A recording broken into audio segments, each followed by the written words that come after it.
All right. Sorry, ladies and gentlemen. Technical difficulties, as it were. And it were, by the way. So I hope I hope you find your way to this video and not the other one. Apparently, well, first of all, the Facebook app was crashing this morning on my phone. So I had to go to the Pages Manager app.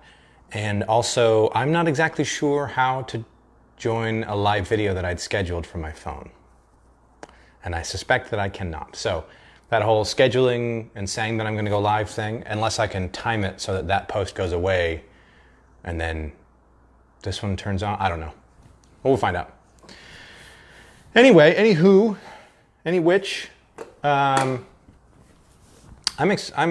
thrilled. The idea of just telling stories. I'm not a particularly good storyteller, but I've been, there's been a lot of fun, interesting things that have happened. So the idea of just being able to go back and tell the story of what's happened is interesting. And it helps me to go back and relive, and maybe even, this will be kind of quasi-therapeutic for me. Let me just clean my glasses real quick. I apologize. This is super bad form. So let's go back. Yesterday I talked about the job that I had before Infusionsoft. Most of you will probably know me. Oh man, now it's glaring even worse.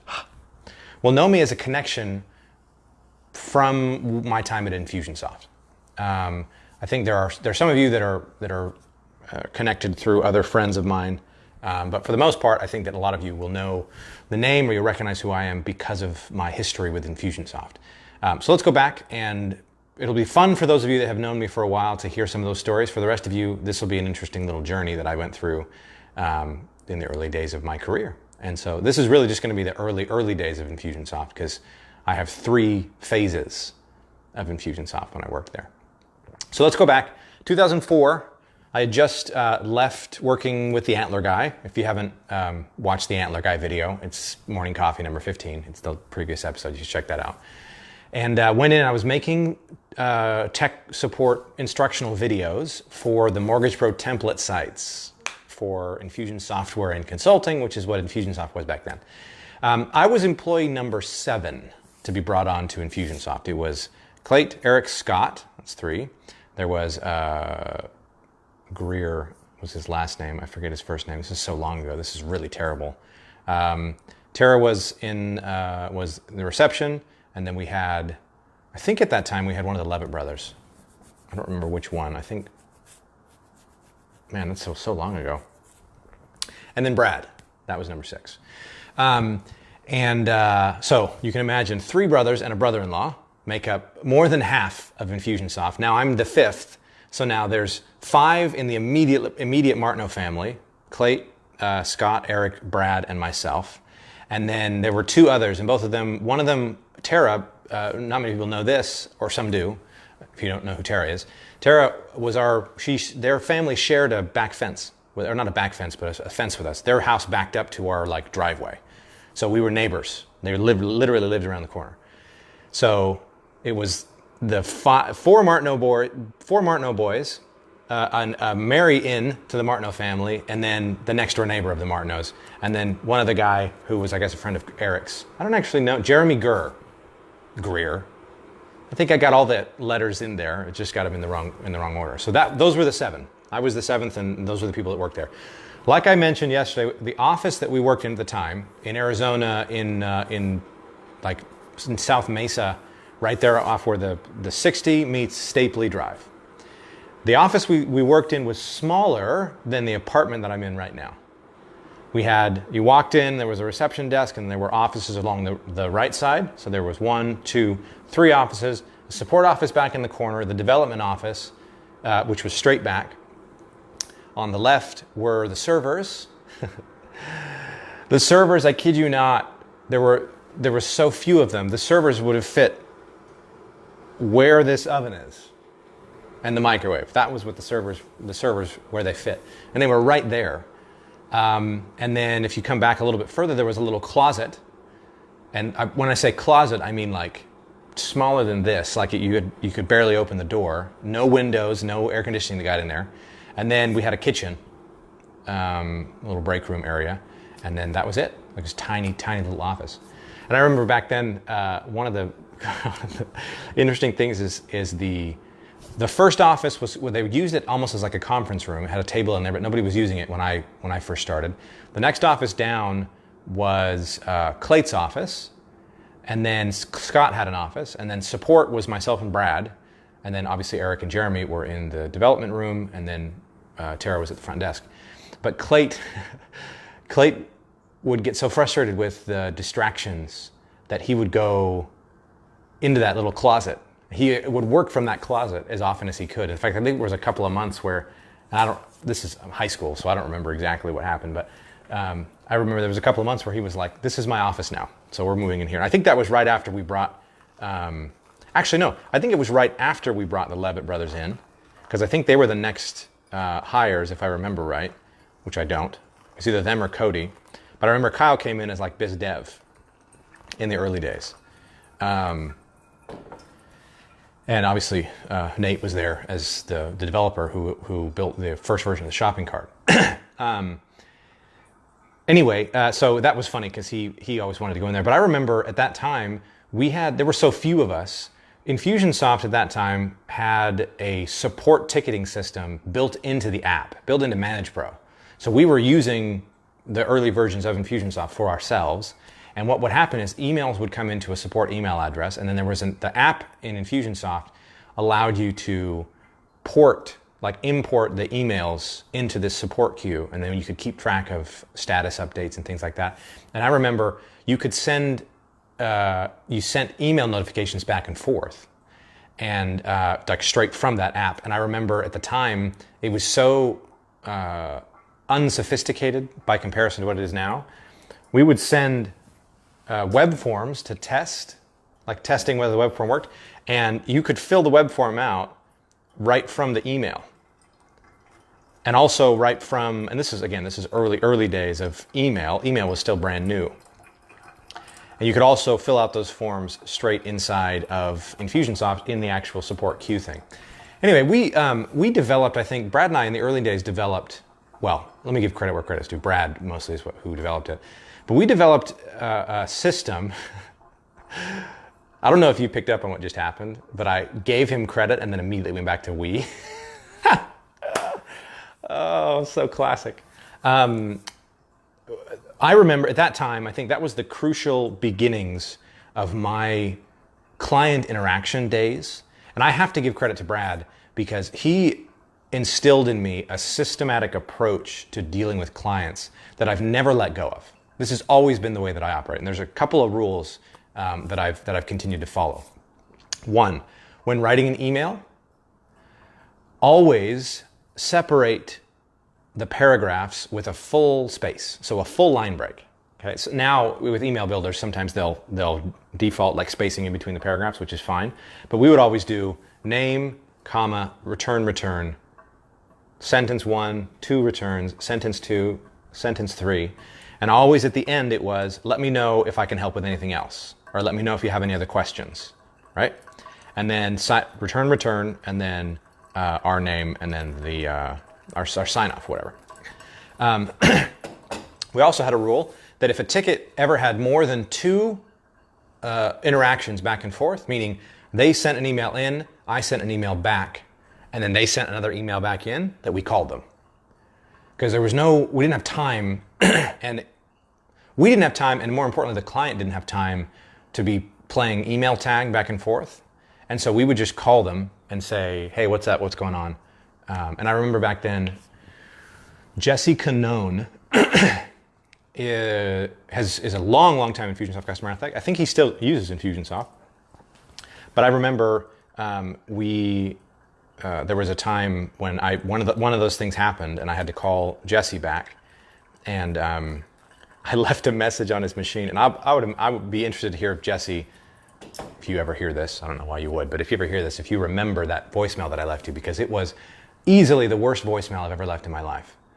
I remember I got on and I was like, hey, Jesse, so here's kind of what's going on. We were looking at what's going on and we're trying to figure out this and this and this. And I got to a point where I didn't know where to go next. And so I was like, oh, shoot. And I'm trying to I'm trying to figure out where I'm supposed to go with the conversation in the middle of the conversation while I'm recording the voicemail. And this was back before you could like delete the voicemail and start over. And so I was like, ugh. Anyway, nobody ever said anything. He never said anything. He never commented on it. And so I don't know, maybe I read too much into it and I thought that it was worse than it actually was.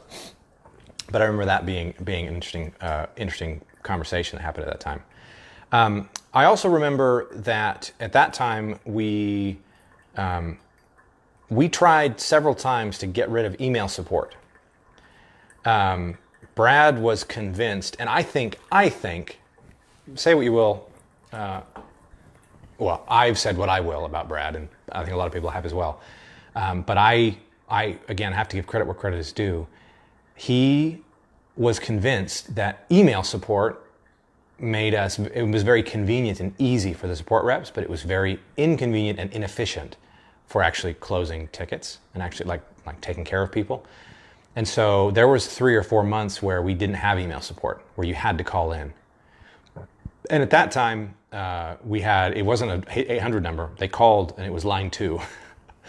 So I sat next to that phone and I knew that if line 2 rang, it was my job to pick it up. We'd pick it up and we would figure out what's going on. And back then, because the entire development team was 5 feet away, most of the time what ended up happening was we would be on the phone. Hey, what's going on? This is the problem. Okay. So I put the phone on hold, walk back over into the development office and say, hey, Eric, this is what's going on. And there was another very important, so my brothers, man, I have not given them enough credit for what they've done for me. Because on the one hand, I got Brad, who's teaching me how to communicate with clients and the most effective way to actually get resolution, which is cutting through all of the niceties and all of the email and the back and forth and I've reached out to you. It's like, no, just call them. Don't just reach out. Connect with them. Make the thing happen. Right? That actually came back, and we'll talk about this, I think, probably Monday, I think is when I'll get to it. There was a story later, after the second time I came back to Infusionsoft, when it was a much bigger company, where that came back and allowed me to help the support department power through a bunch of things later, which we'll get to that story later. But Eric, he being the one who originally wrote the software for Infusionsoft, when I would go in and ask him questions, in the early days, I had a lot of assumptions that people would just understand what I was thinking, right? And I was young. I was, 17, 18? And I assumed that I could just walk in and sort of start talking and everybody would understand what I was saying. And Eric, I think probably, if we're being totally honest, Eric probably could have figured out some of what I was saying. But what I didn't understand at the time, but what he did, whether consciously or subconsciously, was that his time was more valuable on other things, right? Also, being a developer, developers don't have much patience for poorly asked questions. And all I had back then were poorly asked questions. So I learned very quickly that in the 5 steps between the phone call and Eric, I had to frame the question with enough information so that he would know exactly what he needed to do, or he would know exactly what I needed to tell them, so that I could then go back and it wouldn't be this back and forth. Because again, it was that same interaction that Brad had taught, which is if there's too much back and forth, it's inefficient. Just go in with the right information, ask the right question from the beginning with all the information, then you're good, right? So I got to the point where in those, and I'm not kidding when I say 5 steps, like stepping up from the desk that I sat at, which was it was a single cubicle that went all the way around the entire room. So we just had computers sitting out. It was the original open floor plan, except just in that one office. And in those 5 steps between my desk and Eric, and I remember he sat when we first worked there, he sat right where the opening to the door was. So I'm not exactly sure why, because I would imagine he'd want to be further away from the door for less distractions. But anyway, I would walk in there and I had to figure out, okay, what's the crucial information? Who is it? What's the app name? What specific thing is happening? Early on, I had to learn that Eric needed to know whether it was Mortgage Pro or Manage Pro. That's a very simple, easy first question. And so over time, that process of figuring out the questions that need to be asked initially is what eventually became all those questions that they ask you now. What's your app name? What's your phone number? Security stuff. The initial questions that they go through came from, we had to build that out, right? And it was as an invaluable experience, because now when I approach people, I think maybe sometimes I err on the side of being a little bit too contextual, meaning giving too much context before I actually get to the question. But I feel like it's better to err on that side than it is to err on the side of just saying, the thing, hey, do you have the thing? Which thing are you talking about? And so that was a very, very valuable experience for me, being able to interact with, number one, being a 17-year-old, interacting with real business owners that are running real businesses, doing real things, and communicating effectively their needs and wishes to a developer who, and regardless of whether the fact he's my brother, like, I'm glad that he didn't take the fact that I'm my brother and like coddle me and overdo like let me see if I can figure out what you're talking about. Because if I was in his shoes, I would have been the one who, at the time I would have thought that I was better for doing it this way, but I would have been the one that would have been like, oh yeah, I understand what you're saying, and then spend 30 minutes trying to figure out exactly what it is, doing the research for him. He never grows, right? The other version of me. Whereas I think, whether consciously or not, Eric and Brad both, well, Brad definitely consciously, but Eric, I think, probably more subconsciously, taught me how to ask questions. And it was an incredibly valuable experience, especially because in those days, we were at the bleeding edge of this type of technology, the bleeding edge of this kind of thing. And it wasn't like we had common industry standards and practices and terminology to fall back on. We were making it up as we went. And so that ability to communicate those concepts, not only with customers of Infusionsoft, but also between customers and the development department, became super crucial. And I think that's been a huge part of my career since then, because I have always been very, very good at, since that experience, I've become a lot better and very good at communicating business lingo into technical lingo. And I think it gets its roots because that was the first thing I had to learn to do, was learn to translate what a business owner wants and what they need and what their problem is into language that a developer can understand, and eventually into language that I could turn into what a developer can understand. Because I don't think that Infusionsoft is super proud of this, but this is early days. This is how software companies work. In those days, because there were two support reps, there was me, a support rep, and then Brad, who was a support manager. They didn't have junior development reps. They didn't have anybody in dev. It was basically just Eric and Jeremy at the time. And so, for the sake of not using up their time with simple little SQL requests, like back then, fixing somebody's data, fixing something that was wrong in somebody's account, literally meant going into the back end of their app and fixing the data. Like, that's how old school it was. And so I learned, in the early days, some simple SQL joins and table lookup reads and whatever they're called. I don't even remember because I haven't done SQL in forever. But I learned how to interact with the actual data, and I was back there.